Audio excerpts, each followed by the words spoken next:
Hey guys, Vlad here with AVT-Astro. So today we are talking about eyepieces, not just any eyepiece, the King of the Hill eyepiece, the TeleVue Ethos versus the Explore Scientific 100-degree field of views.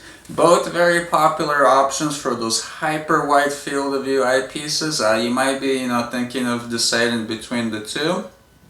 So we are going to be looking at the physical characteristics of them, how they perform under that night sky, and that type of deal. For those of you guys that might not be familiar, my name is Vlad, and I run a little astro blog called AVT-Astro.com, and of course this YouTube channel. So if you're not subscribed, please do consider subscribing. So yeah, let's get into it. Alrighty, so here they are, the two contenders, right? So before we start talking about the eyepieces, for those of you guys that really love unboxing videos, since this is a premium product, I will go ahead and do that for you guys real quick with a couple of these. So let's take these bad boys out of the way, and since the 21 is already out, we'll do, let's say, the 10mm. So the TeleVue boxes, I mean, I've had, like lots of their eyepieces. They all look pretty much like this. So they just kind of open up, they have styrofoam in there, and these boxes, I will say, so usually will come in a little baggie, and then, there's the eyepiece, right there. I do kind of like the TeleVue boxes. You could actually, like, if you don't have, like, an eyepiece case yet, you could actually just use them to store them in there. And these are pretty, pretty durable boxes. I mean, these will last for, like, years and years unless you, like, really knock them around.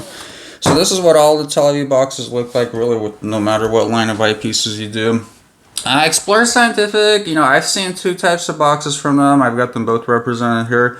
They have this really cool box, right? That kind of, it's actually, I think I've got it the other way around, yeah. So it's actually got like a magnetic flap here, right? And then, so this thing kind of opens up like so. And it's got like a Star Atlas type of, decal on it. So pretty sweet. I kind of enjoy this box. I don't think it's as useful as the TeleVues as far as, like, if you're going to use it to actually store the eyepiece and kind of like swap it out, because, this is just big, when it's unfolded. But if you're not going to use it for that, then yeah, these boxes are really cool. And so yeah, same thing, styrofoam, so very well protected with both of these, I would say. The Explore Scientifics do have a little bit more of padding, but, honestly, I don't think it really matters too much. And then, the eyepieces again is in the baggie and just right in there. So anyhow, yeah, that's kind of the unboxing video for both of those. Oh, and then so the other type of box that Explore Scientific has is kind of more similar to the TeleVue boxes, right? And I'm not really sure. I know that they used to do these. I don't know if they just completely switched to these. So these are kind of similar to, to the TeleVue box. Although I kind of like the TeleVue ones, how it's like, it goes up more here, right? But, again, if you're not using it to store the eyepiece, it really doesn't matter. I mean, all these boxes are plenty sufficient enough to protect the, the eyepiece during shipping, that type of deal. So here's the money shot you all been waiting for. So I went and took out all the eyepieces out of the boxes and stuff. Right here, they all are lined up. And I think, that's kind of why I wanted to make a video versus just writing up an article like I normally do, which I will do eventually. I wanted to kind of show you just kind of more of, like a good shot of the size comparison. Just kind of what these guys look like, side by side. So we've got the 25mm, 100-degree, next to the Ethos, 21mm, and then we got the 20mm, right? And it's actually kind of interesting, the 20mm almost looks more similar to the 21, right? This one's kind of shorter, but it is fatter though. And then kind of like further down the line, we have the 9mm next to the 8mm and the 10mm. So yeah, these focal lengths right now, I was kind of comparing. These are the most similar ones that they make, so I just, that's why I've kind of got basically two Explore Scientifics, around this focal length, and then the two TeleVues around this focal length, because that's the closest comparison you can make. Like, they don't make a 9mm Ethos, and they don't make like a 21mm or 20mm, or vice versa in these guys. So now that we kind of took a look visually around these guys, right? So the Explorer Scientifics, they come with these type of caps for the top, right? And basically, you know, they're a good quality cap. I have had one of these breaks. These are kind of hard, you know, so I'd say these are actually more fragile than the TeleVues. The TeleVues, right, these are like really like that flexible plot. Like you will not break this. I mean, I could like literally bend this, you know, and then nothing happens to it, right? So I think the TeleVue caps, and overall, they probably stay on a little bit more. I kind of like them better. Plus, they're interchangeable with any of their eyepieces. You could take any of their caps, put them on any of the other eyepieces, and they work. And then they use typically the same cap for the bottom and for the top. You just kind of flip it around. So I do enjoy that. I kind of like the TeleVue caps better. Alright, so kind of looking at the glass, right? One thing that I will point out while I've got the camera pointed at this. So this is kind of what the coatings look like for the Explorer Scientifics. It's kind of, you know, I don't know how well it's showing up in the camera, but it's kind of like a light green type of a coating. I will say that the reflection amount on the Explorer Scientifics is a decent amount more. Like I could see a good amount of reflection off of the lens, right? To where if we look at the TeleVue, it's just a nice, like kind of like dark greenish type of color. And on camera, it kind of looks like there's, you know, a fair amount of reflection. You know, in person, like when I'm looking at both of these like side by side, right? The TeleVue lens almost disappears, whereas the Explorer Scientific, okay, so yeah, this is kind of a good angle right here that kind of shows that. See how much more reflection there is in the Explorer Scientific lenses? So anyway, the reason that I bring up the coatings, typically, so all of the glass in the eyepieces is coated, right? They're multi-coated. So basically, you're probably losing a little, like a hair of performance by having coatings that are not as good. I'd say that the TeleVues definitely have better coatings, and we'll get to like whether that translates to like the actual performance under night sky. The other difference kind of physically between the TeleVues and the Explorer Scientifics is that these guys, as it says on there, they're waterproof. So, like, what good is that? Does that mean that, I could go and swim with this thing in the pool or in the ocean? Well, I don't know, you could, I guess, if you wanted to. But no, that's not really what that's made for. The real reason that they make them waterproof is that when you're cleaning the eyepiece, right, there's much less of a chance of water, like, getting in between the lenses and that type of deal compared to, like, a traditional eyepiece. I've never really had that happen, so like unless you're using like extreme amounts of cleaning solution, that shouldn't happen. But that's one of the main advantages. Also, like if there's dew that forms, that can't get in the eyepiece and that type of deal as well. Never really had an issue with that, so that's more of like a marketing gimmick, honestly, to me than anything else. So yeah, that's one difference. In the shorter focal lengths, as you can see, the TeleVues, they switched to a 2 form factor. They have a 2-inch skirt, right? And take the caps off here, and then so on the bottom, they've got the 1.25 inch, so you can use this in both the 2-inch diagonal or focuser and then 1.25 inch. With the Explorer Scientifics, all throughout their line, because I even have the 5.5 millimeter 100 degree, they are all at 2-inch. For me, like personally, like I really don't care too much about that. Like pretty much all my scopes are 2-inch, especially if you're using a big heavy eyepiece like that. I probably wouldn't even want to use it on an 1.25 inch focuser. But like if you do, for whatever reason, like have like 1.25 inch, you prefer that, lower weight or whatever.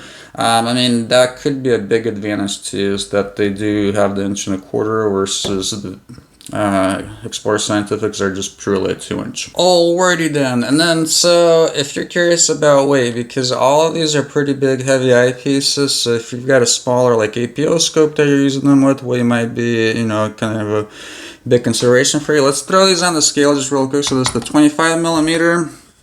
We're at 38.6. 21 Ethos. We are at 35.7, so very similar, but a little bit lighter here.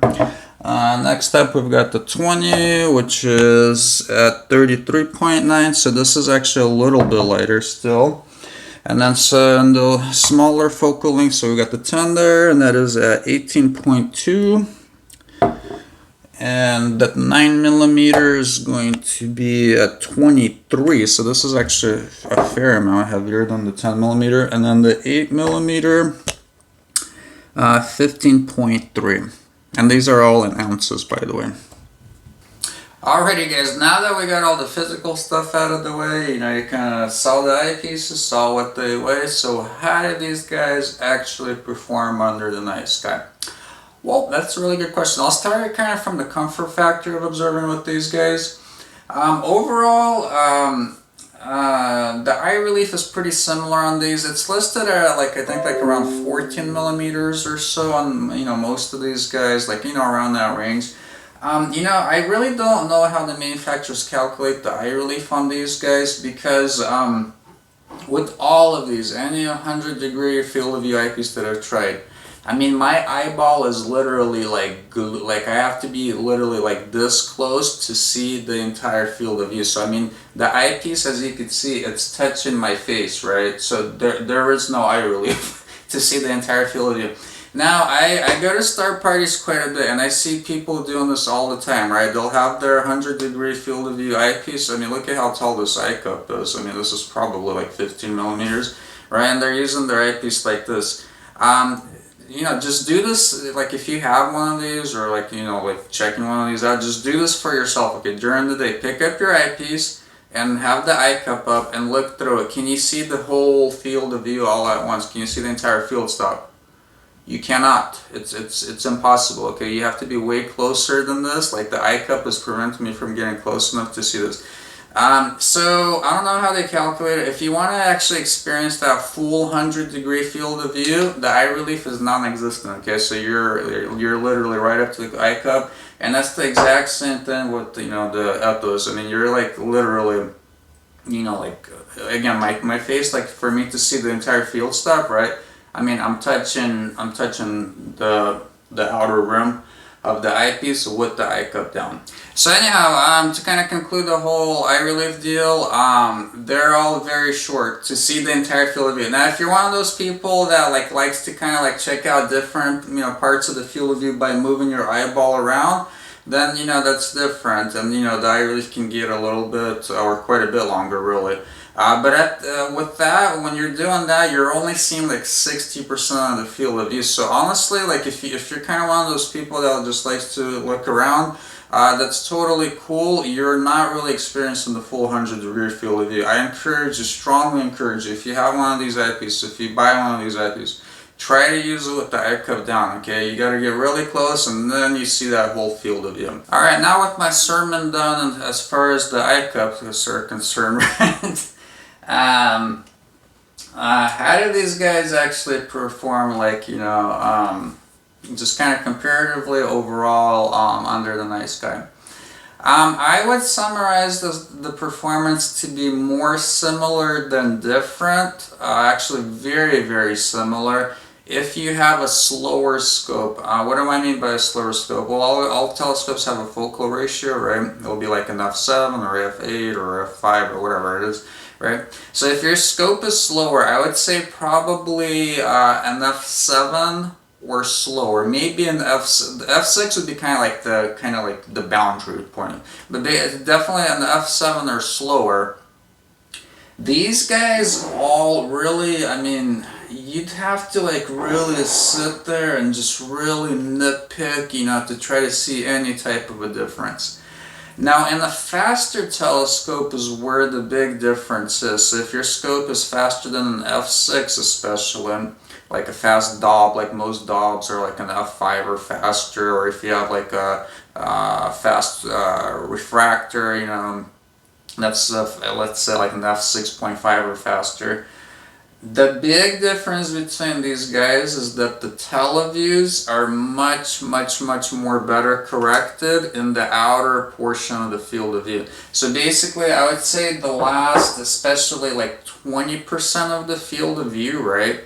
In the Explorer Scientifics, in the faster scope, you're going to see stars that look more like comets, like, like it'll be like a pinpoint with a kind of like a tail, kind of radiating out from the center of the field of view. To whereas on the TeleVues, I mean, they're incredibly well corrected. I mean, if you have like a super fast DOB, you will need a coma corrector as well, like, if it's, let's say, like an f4.5 or faster.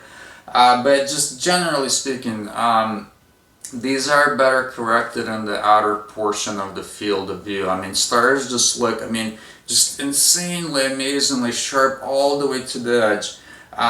With the Explorer Scientifics, you do kind of have more of that cometing effect, so it's just kind of how it is. It is dependent on the scope, so if you're using an SCT that's like an f10, really even the Explorer Scientifics are plenty well enough corrected. Alright, so kind of get into like the overall sharpness and the contrast of the eyepieces. This isn't my first time comparing these guys, I've compared them in various focal lengths. I've sat there and, I've tried to nitpick the difference between them, right? Like, whether I could see more stars between these, or where they're, like the planets look sharper. Especially when you're looking at that central portion, I'd say like the first 60 degrees of the field of view, right? I mean, the performance is just very, very, very similar. Like, I wouldn't really say that, I prefer one over the other. I think because I mentioned the difference in the coatings earlier, right? I think the TeleVues do have a very, very minute, slight amount of better contrast. So basically, the sky does look a little bit darker on them. Again, it's a difference that you really kind of have to sit there with the same scope and just kind of, switch around and, try to notice. So it's not like a really big difference. So I will say that that's better about them. Otherwise, yeah, besides that edge performance, very, very similar performance characteristics with these.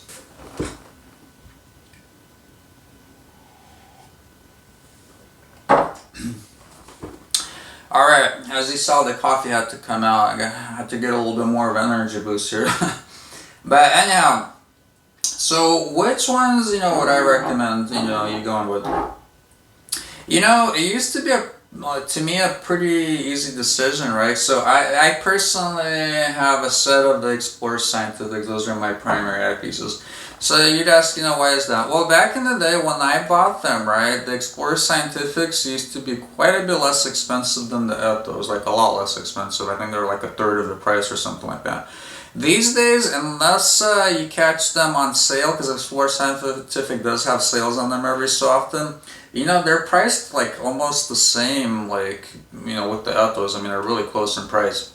So I, honestly, I'd probably, like, if I was starting a fresh set right now and if I was paying MSRP on both of them, I'd probably go with the TeleVues. With the exception, I'm kind of weird in a way. I'm kind of really brand loyal. Like, I like all my stuff to be the same brand, right? And so the Ethos, right, the longest focal length that they make is the 21mm, which is with the Explorer Scientific, you could do the 25. I prefer that wider field of view. I love the 25mm. I use this eyepiece a lot. So that kind of, also steered me towards the Explorer Scientifics, and I also have the 30mm 3-inch eyepiece, which, it's kind of an outlier in general though. But basically, like, let's say if you don't care about having this one, or if you're okay with, like, just having TeleVues and then, like, one Explorer Scientific, I think these do have a hair better performance just in general, like, as far as sharpness, maybe a little bit, and as far as contrast, maybe a little bit. Definitely edge performance is better on these. If you're just, flat out paying MSRP, and you're buying brand new, I'd go with these. Now, if you're buying used, these guys are still available for a lot less expensive used than these are, right? So if you're buying them used, I would probably, unless you're using a fast scope and you really care about the edge performance, I would probably do the Explorer Scientifics. Again, I personally compare them a lot. To me, the differences aren't really worth it, to pay the extra for the Ethos versus the Explorer Scientific.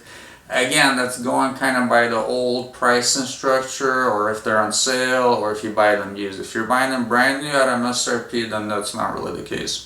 So anyhow, that kind of concludes our quick little review of these guys, overview. I just wanted to show all of these guys to you, kind of how they compare, my thoughts on them. If you have any questions, comments, or anything like that, leave them in the thing below. If you're not subscribed, again, please do consider subscribing, and I'll see you guys in the next video. Bye.